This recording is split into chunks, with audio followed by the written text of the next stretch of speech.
Madam, நிஜமாவே என்னோட choice correct தாங்கிறத நீ தினம் தினம் ப்ரூவ் பண்ணிட்டே இருக்க அஞ்சலி. ஏன் அப்படி சொல்ற? ஆமா, நான் எவ்வளவு டேலண்டடோ அதுக்கு ஈக்குவலான டேலண்ட்ல நீ இருக்கல்ல. அந்த ராஸ்கல் பேர் என்ன? சத்யா. அவன் இந்த கேஸ்ல இருந்து வெளியில வரவே மாட்டான்னு நினைச்சுக்கிட்டு இருந்தேன். பர்மனண்டா ஜெயிலுக்கு போய் ஜெயிலே கடந்து சாக போறான்னு நினைச்சேன். ஆனா நீ ஸ்மார்ட்டா யோசிச்சு அவனை காப்பாத்திட்ட பாத்தியா? நீதான் பெரிய ஆளாச்சே. இதான் நீ ஒரு பிரில்லியன்ட், நான் ஒரு பிரில்லியன்ட்.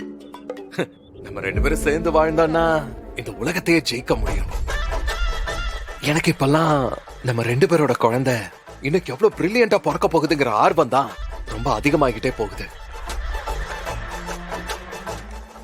அஞ்சலி, நான் பேசிக்கிட்டே இருக்க பதில் சொல்லாம போறேன்.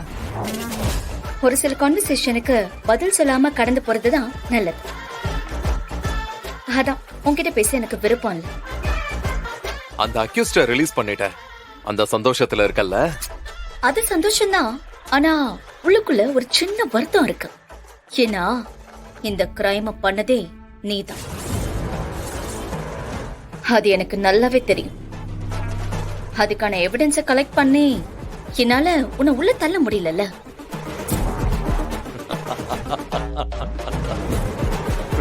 என்ன எல்லா எவிடன்ஸையும் அழிச்சிட்ட, உன்னை யாருமே எதுவுமே பண்ண முடியாதுங்கிற தைரியத்துல இருக்கியா?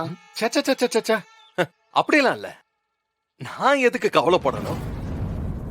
எனக்கு இந்த கொலைக்கும் எந்த சம்பந்தமும் இல்ல அஞ்சலி. ஹே, நீ நடிக்காத. நீ யாருன்னு எனக்கு நல்லாவே தெரியும். இப்ப நீ இந்த கேஸ்ல இருந்து தப்பிச்சிருக்கலாம். ஆனா சத்தியத்தோட கையில இருந்து என்னைக்குமே நீ தப்பிக்க முடியாது. எப்பவும் ஒரு கிரிமினலாவே இருப்பான். அவனால நல்ல விதமாலாம் யோசிக்கவே முடியாது. இந்த கிரைம்ல மிஸ் ஆனா அடுத்த கிரைமுக்கு போவான். அதுல மிஸ் ஆனா அடுத்த கிரைமுக்கு போவான்.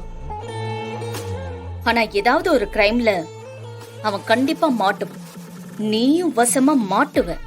அதுவும் என் கையால மாட்டுவ.